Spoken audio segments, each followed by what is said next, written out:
दोस्तों ये देखो, ये है हमारे देश की एक well known company Bajaj finance, जहां कई सारे लोग ये सवाल करते हैं कि क्या 20% 30% के रिटर्न ले पाना पॉसिबल है। वहीं इस एक अकेली कंपनी ने पिछले 10 सालों में 57.7% के कंपाउंडेड रिटर्न्स दिए हैं। Mark my words, 57.7%। और ये इतने रिटर्न्स हैं कि अगर किसी ने इस कंपनी में 10 साल पहले सिर्फ 1 लाख रुपए ही इन्वेस्ट किए होते तो आज उसके पास 95 लाख रुपए से ज्यादा का अमाउंट होता, यानी कि इन्वेस्टमेंट 95 गुना की हो जाती। और अगर कहीं यही ट्रेंड सिर्फ 1 और साल के लिए कंटिन्यू रहे तो आप जान के हैरान होंगे कि सिर्फ 1 और साल में वही 1 लाख रुपए का इन्वेस्टेड अमाउंट 1.5 करोड़ रुपए बन जाएगा, यानी कि 150 गुना की रिटर्न्स। लेकिन दोस्तों सच कहूं तो कुछ गिने चुने लोगों को छोड़ के रियल लाइफ में ऐसा कोई कर नहीं पाएगा। और मैं ये सब आपको डिमोटिवेट करने के लिए नहीं कह रहा, लेकिन यही सच्चाई है एंड आई विल एक्सप्लेन। जब बात आती है इन्वेस्टमेंट की तो 4 तरह के लोग आते हैं। एक जो कहते हैं कि ये कंपाउंडिंग वोपॉन्डिंग बकवास है, ये सब कहने की बातें हैं, रियल लाइफ में ये कुछ काम नहीं करती। वैसे ऐसे लोगों के लिए ये वीडियो नहीं है। फिर भी अगर कोई ऐसा इंसान इस वीडियो को देख रहा है तो उसको मैं यही कहूंगा कि अगर बंदर शेर को देख के आंखें बंद कर ले कि मुझे शेर नहीं दिख रहा तो शेर भी मुझे नहीं देख पाएगा, तो उसके साथ क्या होगा ये सब जानते हैं। वैसे ही आप मानो या फिर ना मानो, कंपाउंडिंग अपना काम कर रही है और करती रहेगी। दूसरी तरह के लोग होते हैं एक्सक्यूजर्स। ये वो लोग होते हैं जो कहते हैं कि मेरे पास पैसे ही नहीं है शेयर्स में लगाने के लिए, या फिर ये कहने वाले कि यार मौका तो 10 साल पहले था, अब क्या फायदा इन्वेस्ट करने का। और 90% लोग इसी कैटेगरी में आते हैं, यानी कि एक्सक्यूजर्स कैटेगरी में आते हैं। इसीलिए मैंने कहा था कि मैक्सिमम लोग कभी शेयर मार्केट से पैसे नहीं कमाएंगे। वैसे इन लोगों को जो ये कहते हैं कि 10 साल पहले मौका था, इनको मैं यही कहना चाहूंगा कि आप 10 साल बाद भी यही बात कहोगे जब आपका ही कोई दोस्त या पड़ोसी जो आज इन्वेस्ट करेगा आपसे अमीर बन जाएगा।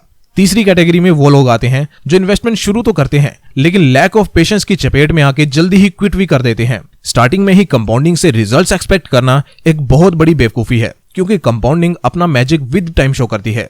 एक एग्जांपल से समझाता हूं। अमेज़न का आईपीओ आया था 1997 में। तब से अमेज़न को 15 साल लगे $100 बिलियन की कंपनी बनने में। लेकिन $200 बिलियन की कंपनी बनने में पता है उसको कितने साल लगे? सिर्फ 1 और साल। दोस्तों ये है रियल पावर ऑफ कंपाउंडिंग। लेकिन एक आम इंसान हमेशा लीनियर वे में सोचता है। शुरू में कैपिटल को कम स्पीड से ग्रो होता देख हम डीमोटिवेट होके इन्वेस्टमेंट छोड़ देते हैं, जबकि कंपाउंडिंग लॉन्ग टर्म में ज्यादा अच्छे से वर्क करती है। अब बात कर लेते हैं 4th कैटेगरी के लोगों की, जो कि बहुत ही रेयर होते हैं एंड डेफिनेटली उनमें से आप भी एक हो, क्योंकि आप फालतू की चीजों पे टाइम वेस्ट करने की बजाय कुछ काम का सीखने के लिए टाइम इन्वेस्ट कर रहे हो एंड दस अच्छी चीज सीखने में टाइम इन्वेस्ट करके आप ऑलरेडी एक इंटेलिजेंट इन्वेस्टर बन गए हो और फालतू चीजों का त्याग करके आप ग्रेटिफिकेशन को भी डिले कर रहे हो। दोस्तों यही सब निशानियां हैं कि आप रेयर हो और आप डेफिनेटली अच्छा करेंगे इन टर्म्स ऑफ इन्वेस्टिंग। तो दोस्तों अब आगे की वीडियो आप ही लोगों के लिए होने वाली है, जिसमें हम डिटेल से समझेंगे कि कंपाउंडिंग शेयर मार्केट में कैसे काम करती है और हम इसका बेनिफिट कैसे ले सकते हैं। साथ ही हम एक इंपॉर्टेंट कंसेप्ट को भी इस खास वीडियो में सीखेंगे, जिसके बारे में जाने बिना आप कभी भी अमीर बन नहीं पाओगे। और वीडियो के लास्ट पार्ट में मैं कंपाउंडिंग से जुड़े कुछ मिथ्स और मिसकंसेप्शन के बारे में भी बात करूंगा, इसलिए वीडियो को बिना स्किप करे देखें ताकि आप कुछ भी इंपॉर्टेंट मिस ना करें। आप चाहें तो प्लेबैक स्पीड को बढ़ा सकते हैं। तो दोस्तों अब टॉपिक पे वापस आते हैं और सबसे पहले ये देखते हैं कि शेयर्स पे कंपाउंडिंग कैसे अप्लाई करता है। दोस्तों एक शेयर एक्चुअली में एक बिजनेस की परफॉर्मेंस का इंडिकेटर होता है, या मैं सीधे शब्दों में कहूं तो एक शेयर बिजनेस ही होता है। वैसे वो अलग बात है कि लोग इसे इस तरीके से नहीं देखते। तो दोस्तों कंपाउंडिंग शेयर्स में कैसे काम करती है उससे पहले ये जानना जरूरी है कि ये बिजनेस पे किस तरह से काम करती है। तो आइए इसे एकदम एक सिंपल एग्जांपल से समझते हैं। मान के चलिए कि एक कंपनी है XYZ नाम की, जो कि गुब्बारे यानी बैलून बनाने का काम करती है। मान के चलते हैं कि एक साल में इसकी कैपेसिटी है 100 बैलून्स बनाने की और ये 100 बैलून्स बेच के 15 रुपए का प्रॉफिट कमाती है और नेक्स्ट ईयर इस 15 रुपए के प्रॉफिट को री इन्वेस्ट करती है वापस कंपनी में, ताकि वो अपनी प्रोडक्शन बढ़ा सके और ज्यादा बैलून्स बनाकर सेल कर सके। इन सिंपल वर्ड्स अपना बिजनेस एक्सपेंड कर सके। अब नेक्स्ट ईयर यही सेम कंपनी अपनी प्रोडक्शन कैपेसिटी को बढ़ाती है और 100 के बजाय 130 बैलून बनाती है और बेचती है और 20 रुपए का प्रॉफिट बनाती है, यानी कि पिछले साल से 33% ज्यादा। और दोस्तों इस तरीके से एक बिजनेस एक्सपोनेंशियली ग्रो करता है। दोस्तों ये तो बात हो गई कि एक बिजनेस कैसे अपनी अर्निंग्स को कंपाउंड करता है बाय री इन्वेस्टिंग देयर प्रॉफिट, लेकिन एक लिस्टेड कंपनी किस तरीके से ग्रो करती है वो भी एक बार समझ लेते हैं।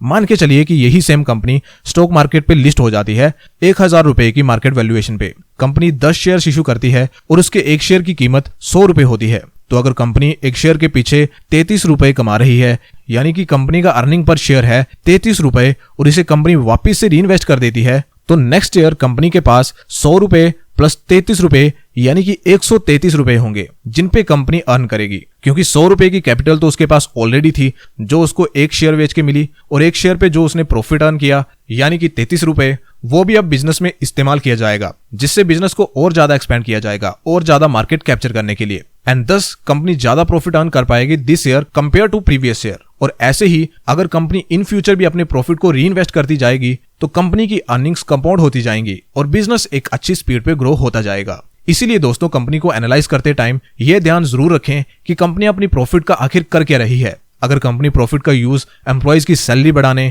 या जरूरत से ज्यादा डिविडेंड पे करने में लगा रही है तो ऐसी कंपनी को अवॉइड करें और ऐसी कंपनी में इन्वेस्ट करें जो कि प्रॉफिट को बिजनेस में री इन्वेस्ट करे, क्योंकि इससे कंपनी के बारे में दो इंपॉर्टेंट बातें पता चलती हैं। एक कि कंपनी की मैनेजमेंट कंपनी के बिजनेस पे बुलिश है और उसको कंपनी की ग्रोथ में ट्रस्ट है, क्योंकि सीधी सी बात है, अगर मैनेजमेंट को खुद ही अपनी कंपनी की ग्रोथ स्टोरी में ट्रस्ट नहीं होगा तो हम एज एन इन्वेस्टर भी उसमें क्यों ट्रस्ट करेंगे और क्यों इन्वेस्ट करेंगे। दूसरा ये कि जो कंपनीज अपने मैक्सिमम प्रॉफिट्स को कंपनीज में री इन्वेस्ट करती हैं उनकी ग्रोथ काफी फास्ट होती है, क्योंकि इससे कंपनी की अर्निंग्स कंपाउंड होती हैं और 10 ऐसी कंपनीज में इन्वेस्ट करने से हमारी इन्वेस्टमेंट भी अच्छी स्पीड से कंपाउंड होती है। अब बात रही शेयर्स में कंपाउंडिंग कैसे वर्क करती है, तो उसके लिए कोई अलग से फॉर्मूला नहीं है।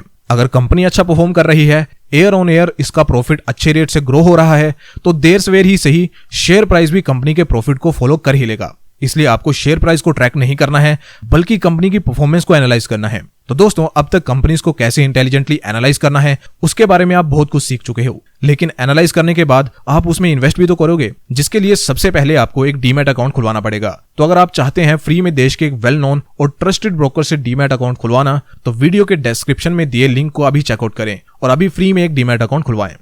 दोस्तों, अब वीडियो में आगे बढ़ते हैं और जानते हैं उस एक कंसेप्ट के बारे में जिसकी जानकारी की कमी के कारण एक आम इंसान फाइनेंशियली पूरी जिंदगी स्ट्रगल करता है। इसे सेविंग्स का चोर भी कहा जाता है और ये एक ऐसा चोर है जो आपको बिना पता चले आपकी सेविंग्स को स्टील करता रहता है और इस चोर को कहते हैं इन्फ्लेशन। इन्फ्लेशन को आप इस तरीके से समझ सकते हैं कि 10 साल पहले एक पानी पूरी स्टॉल पे 10 रुपए के आपको 10 से 12 पीसेस मिल जाते थे, लेकिन आज बड़ी मुश्किल से 4 से 5 पीसेस भी नहीं मिल पाते। यानी कि हमारे आज के 10 रुपए 10 साल पहले के 10 रुपयों से कमजोर हो चुके हैं और इस इन्फ्लेशन का असर हर छोटी बड़ी चीज पे देखा जा सकता है। दोस्तों, पैसे का मेन काम होता है हमारे लिए हमारी जरूरत की चीजों को खरीद के देना, लेकिन जब चीजें महंगी होती जाएं और पैसा कमजोर होता जाए तो हमारी सेविंग्स किसी काम की रह नहीं जाएंगी।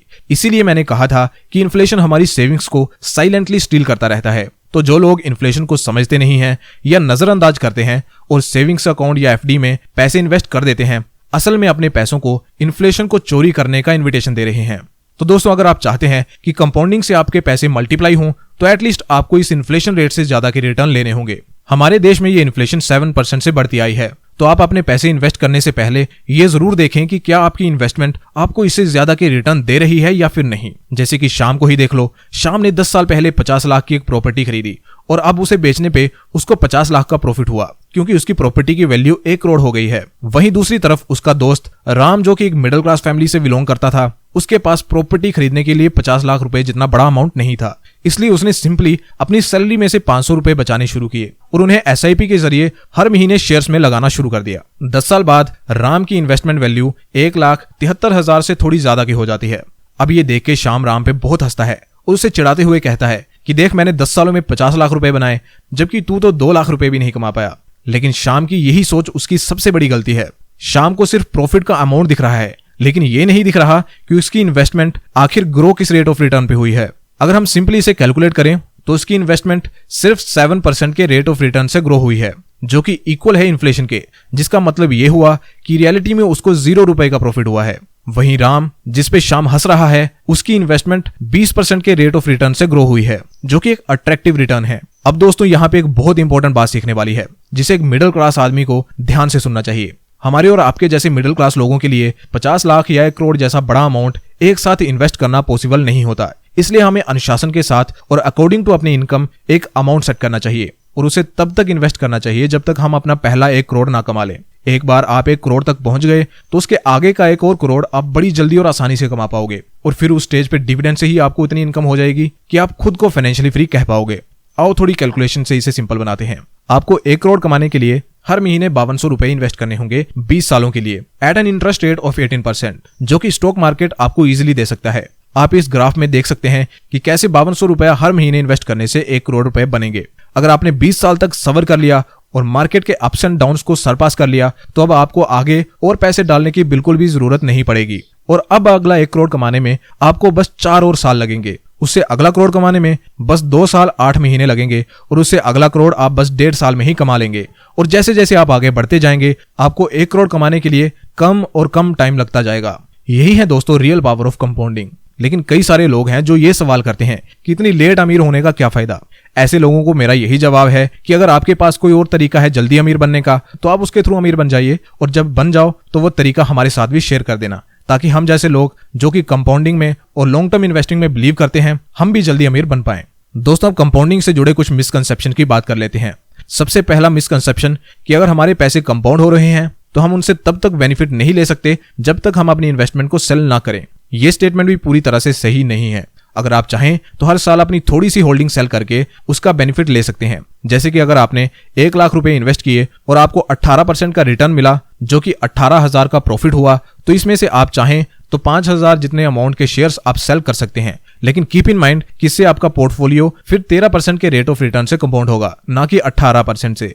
और आप ऐसा हर साल भी नहीं कर सकते क्योंकि हर साल आपको एक जैसे रिटर्न नहीं मिलेंगे। किसी साल आपका पोर्टफोलियो नेगेटिव में भी हो सकता है। वैसे ये सिर्फ एक एग्जांपल है। आपकी इन्वेस्टमेंट अमाउंट और रेट ऑफ रिटर्न कम ज्यादा हो सकता है, तो आप उस हिसाब से अपने पोर्टफोलियो को एडजस्ट कर सकते हैं। दूसरा मिसकंसेप्शन ये है कि हम लोन लेके इन्वेस्टिंग कर सकते हैं। दोस्तों, ये एक बहुत बड़ी मिस्टेक है क्योंकि मार्केट का रुख कब पलटी मार दे किसी को मालूम नहीं होता। आप चाहे किसी साल मार्केट से कमाओ या फिर ना कमाओ, आपके लोन पे इंटरेस्ट हर साल चार्ज होता ही रहेगा। और वैसे भी लोन पे इंटरेस्ट ही इतना होगा कि इन्वेस्टमेंट से मिला रिटर्न बिल्कुल थोड़ा सा रह जाएगा। इसलिए इस मिस्टेक को हर हाल में अवॉइड करें। So that's it for today दोस्तों। आई होप इस वीडियो ने आपको कुछ वैल्यू प्रोवाइड करी होगी। अगर आपको हमारा कंटेंट पसंद आ रहा है तो आप हमारे चैनल से जुड़ सकते हैं अपनी फ्यूचर फाइनेंशियल ग्रोथ के लिए। आपको सिंपली नीचे दिए रेड सब्सक्राइब बटन को प्रेस करना है और बेल आइकन को प्रेस करना है ताकि आपको चैनल से जुड़ी सभी नोटिफिकेशन टाइम टू टाइम मिलती रहें।